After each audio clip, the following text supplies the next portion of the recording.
Indian railway में तत्काल ticket की जो बुकिंग है वो कितने बजे से स्टार्ट होती है, किस क्लास के लिए टाइमिंग क्या है, तत्काल टिकट की आप बुकिंग कितने दिन पहले करा सकते हैं, क्या है लेटेस्ट रूल, बिल्कुल डिटेल में बताने वाला हूं। चलिए शुरू करते हैं। तो सबसे पहले हम लोग बात करेंगे टाइमिंग के बारे में कि आखिर तत्काल की टिकट को बुक करने के लिए किस क्लास के लिए कौन सी टाइमिंग है। तो बात आती है एसी की क्लास की। अगर आप किसी भी एसी की क्लास का टिकट तत्काल में बुक करना चाहते हैं तो उसकी टाइमिंग है सुबह 10 बजे। और अगर आप किसी भी नॉन एसी की क्लास की टिकट बुक करना चाहते हैं, बेसिकली स्लीपर को ही नॉन एसी क्लास बोला जाता है, तो स्लीपर की क्लास के लिए जो बुकिंग की टाइमिंग है वो है सुबह 11 बजे। तो ये तो हो गई बात टाइमिंग की। अब हम लोग बात करें कि आखिर आप तत्काल टिकट की बुकिंग आपकी जर्नी के कितने दिन पहले करा सकते हैं, इसके लिए क्या रूल हैं। तो रूल में थोड़ा सा एक ट्रिक है, उसको बिल्कुल ध्यान से समझिएगा, बहुत सारे लोग नहीं इस चीज़ को समझ पाते हैं।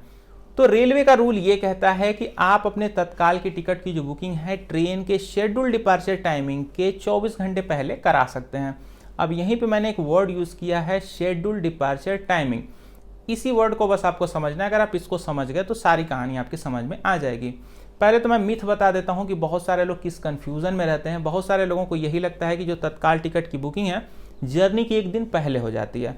तो दोस्तों ये आधा सच है, क्योंकि तत्काल टिकट की जो बुकिंग है जर्नी के 3 दिन पहले भी हो जाती है। किन सिनेरियो में होती है, जो मैंने अभी वर्ड यूज़ किया है शेड्यूल डिपार्चर टाइमिंग, इसको आप समझ जाएंगे तो कहानी आपके समझ में आएगी। अब ध्यान से समझिएगा, शेड्यूल डिपार्चर टाइमिंग का ये मतलब है कि ट्रेन कहाँ से स्टार्ट होती है वहाँ पे उस ट्रेन की टाइमिंग क्या है, यानी कि जो बिल्कुल सोर्स स्टेशन है वहाँ पे ट्रेन की जो टाइमिंग है, जो भी डे है, उस डे से 24 घंटे पहले आपकी तत्काल टिकट की जो बुकिंग है वो स्टार्ट होगी। अभी मैं आपको लेके चलता हूँ एक एग्जाम्पल के ऊपर में, आपको काफ़ी ज़्यादा अच्छे से समझ में आएगा। मान लीजिए कि कोई एक ट्रेन है जिसमें मुझे जर्नी करनी है 4 तारीख को, यानी कि मुझे 4 तारीख को अपनी जर्नी करनी है, और वो जो ट्रेन है अपने पहले स्टेशन से 3 तारीख को ही निकल जाती है।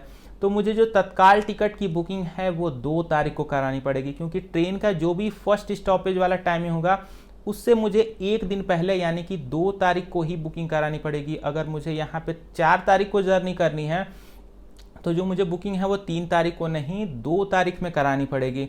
एक और एग्जांपल आपको मैं यहीं पे दे देता हूँ। अगर मान लीजिए कि मेरी जो ट्रेन है वो 3 दिनों वाली चलती है, अगर मुझे 4 तारीख को जर्नी करनी है और जो मेरी ट्रेन है अपने फर्स्ट स्टॉप पे दो ही तारीख में का निकल चुकी होती है, तो उस सिचुएशन में मुझे क्या करना पड़ेगा, अपनी जो तत्काल टिकट की जो बुकिंग है वो 1 तारीख में करानी पड़ेगी। भले ही मुझे बुकिंग 4 तारीख को अपनी जर्नी को करनी है, लेकिन उसकी जो बुकिंग है मुझे 1 तारीख को ही तत्काल की करानी पड़ेगी। अब बहुत सारे लोग यहीं पे मिस्टेक करते हैं, उनको अगर 4 को जर्नी करनी है तो वो 3 तारीख और 2 तारीख में आएंगे, उनको वहाँ पे तत्काल की टिकट मिलेगी ही नहीं। तो मेक श्योर करके इस चीज़ का ध्यान दीजिएगा। कॉन्सेप्ट पसंद आ गया हो तो वीडियो को लाइक कर दीजिएगा। मन में कोई डाउट आ रहा होगा कमेंट करके पूछ लीजिएगा। मिलता हूँ वीडियो में, तब तक के लिए बाय बाय।